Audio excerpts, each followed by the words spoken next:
నమస్తే అండి. నమస్తే అమ్మా. మీ పేరు?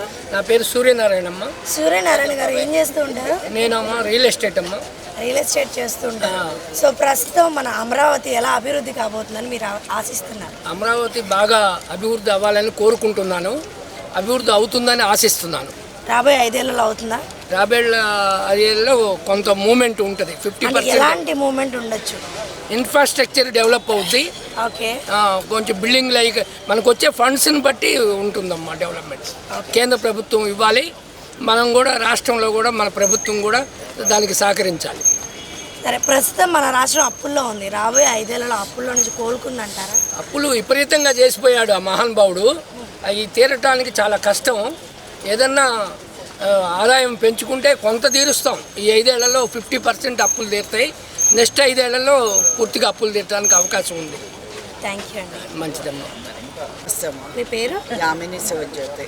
ఏం చేస్తూ ఉంటారండి? నేను ఇంట్లో మా పేరెంట్స్ చూసుకుంటా ఉంటాను. మేకర్. ఓకే, ప్రస్తుతం మన అమరావతి ఎలా అభివృద్ధి చెందుతుందని ఆశిస్తున్నారు? బ్రహ్మాండంగా అవుతుందమ్మా. వండర్ఫుల్ సీఎం గారు ఉన్నారు, డౌటే లేదు అందులో. సో దాని గురించి ఆలోచించాల్సిన అవసరం లేదు. ఓకే. అసలు చూస్తే అర్థమైపోతుంది కదా. రాకముందు పవర్లో ప్రమాణ స్వీకారం చేయకముందే మీరందరూ చూసారు ఎంత బాగా క్లీనింగ్లు అవన్నీ జరిగిందో. ఉన్న రాష్ట్రాన్ని నాశనం చేసి చండాలం చేసి ఇప్పటికి వాగుతున్నారంటే క్షమించి వదలకూడదు. ఇంకా వాళ్ళని అరెస్టులుగా చేసి ఎక్కడానో అక్కడ కూర్చోబెట్టి వాళ్ళు తీసుకున్న అమౌంట్స్ ఏవైతే తీసుకున్నారో, కరప్షన్ చేశారో, ఆ అమౌంట్స్ అన్ని తిరిగి తీస్తే డెవలప్మెంట్ ఆటోమేటిక్గా అయిపోతుంది. పాత గవర్నమెంట్కి ఇప్పుడున్న గవర్నమెంట్కి మీకు తేడా కనిపిస్తున్నాయి? ఎందుకు కనిపించట్లేదు? సెక్యూరిటీ వైజ్ కానీ ఏదైనా కానీ ఎవరన్నా ఈ ఆస్తి మాది కాజేశారు, లేకపోతే మాకు ఈ ప్రాబ్లం ఉంది, ఎవరన్నా ఇచ్చేస్తున్నారని ఎవరన్నా ఇచ్చేస్తున్నారా? లేదుగా. వీళ్ళు వాగటం, వీళ్ళు క్రియేట్ చేయటం తప్పితే వైసీపీ గవర్నమెంట్ ఏం అచీవ్ చేశారని ఈరోజు మీడియా ముందుకు వచ్చి మాట్లాడుతున్నారు. అంటే వీళ్ళు ఏం నేర్పుతున్నారంటే సొసైటీకి కరప్షన్ చేయండి.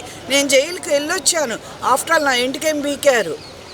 వేరే వాళ్ళని ఇరికిచ్చి ఆఫీసర్స్ని, ఐఏఎస్ ఆఫీసర్స్ని, పోలీస్ ఆఫీసర్స్ని వీళ్ళందరినీ ఇరికిచ్చి నేను ఇలా చేశాను, మీరు కూడా ఇలా చేయండి, మీకేం కాదు. లా అండ్ ఆర్డరు అవన్నీ సిస్టమేటిక్గా రూల్స్ అన్నీ పర్ఫెక్ట్గా ఉంటే బ్రహ్మాండంగా ఉంటుంది. దాని గురించి ఆలోచించక్కర్లా. అది స్ట్రిక్ట్గా మెయింటైన్ చేయాలి.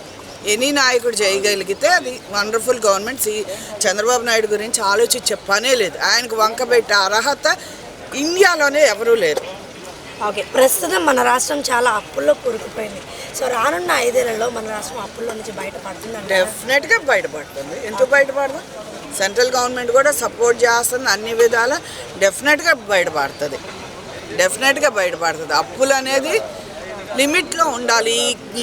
ఏవైతే ఈ పథకాలు ఉన్నాయో, ఓన్లీ థింగ్ మేము రిక్వెస్ట్ చేసుకునేది ఏంటంటే గవర్నమెంట్ని, ఒకటి free education for the poor people, free medical facilities, అది తప్పి అన్నెసరీ థింగ్స్ ఇవ్వద్దు అని మేము రిక్వెస్ట్ చేసుకుంటున్నాం గవర్నమెంట్ని.